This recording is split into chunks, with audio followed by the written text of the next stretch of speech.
నాకేంటి గత ప్రభుత్వం అద్భుతంగా పనిచేస్తే నాకు ఎందుకు అవసరం ఉంది? అసలు పాలిటిక్స్ రావాల్సిన అవసరమే లేదు.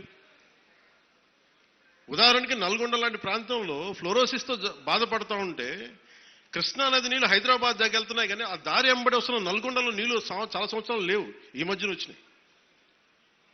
అక్కడ మనుషులు ఈ మన ఫ్లోరోసిస్ తోటి చిన్న బిడ్డలు వంగిపోయి మంచానికి ఉంటే అది బాధ కలుగుతుంది. ప్రభుత్వాలు ఏం చేయట్లేదు. అలాంటి అనేకమైన సంఘటనలు కోకొల్లలుగా జరిగితే అది నాకు బాధ్యతని పెంచి రాజకీయాల్లో మనం ఏదైనా చేద్దాం, ప్రయత్నం చేద్దాం. ఓడిపోవచ్చు గెలవచ్చు కానీ ప్రయత్నమే చేయకపోతే తప్పు కదా. అలాంటి సందర్భంలో నేను వచ్చాను పాలిటిక్స్కి. అలాంటిది నేను కింద పడ్డాను. ఇందాక మనోహర్ గారు మాట్లాడుతున్నారు, పుష్కర్ కాలం దాటింది నేను వచ్చి పాలిటిక్స్. 14 సంవత్సరాల పైన ఎవరు తీసుకుంటారు? నాకు రాజకీయాలు, నాకు డబ్బు సంపాదన, నాకు డబ్బు సంపాదన, నేను బిగ్ యాక్టర్. నేను నెంబర్ 1 యాక్టర్ని కాదేమో, కానీ నా స్థాయిలో నేను బాగా డబ్బులు సంపాదించగలిగే యాక్టర్ని.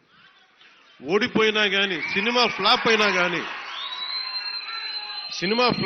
కానీ డబ్బులు చేసుకునే కెపాసిటీ ఉంది నా సినిమాలకి. అది మీ అందరి అభిమానం, ప్రేమ వల్ల.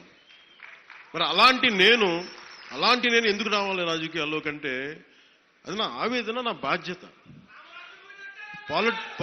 పాలిటిక్స్ నా బాధ్యత. అంటే ఎంతసేపు ధాన్యం పండించి దోచేసుకోవడం తప్ప తిరిగి ఇద్దామని గుణం లేకపోతే ఏమవుతుంది? అందుకని నేను ఏం నమ్ముతానంటే ఎంతో కొంత తిరిగి ఇవ్వాలి సమాజానికి. ఆ ప్రిన్సిపల్ నన్ను తీసుకొచ్చింది.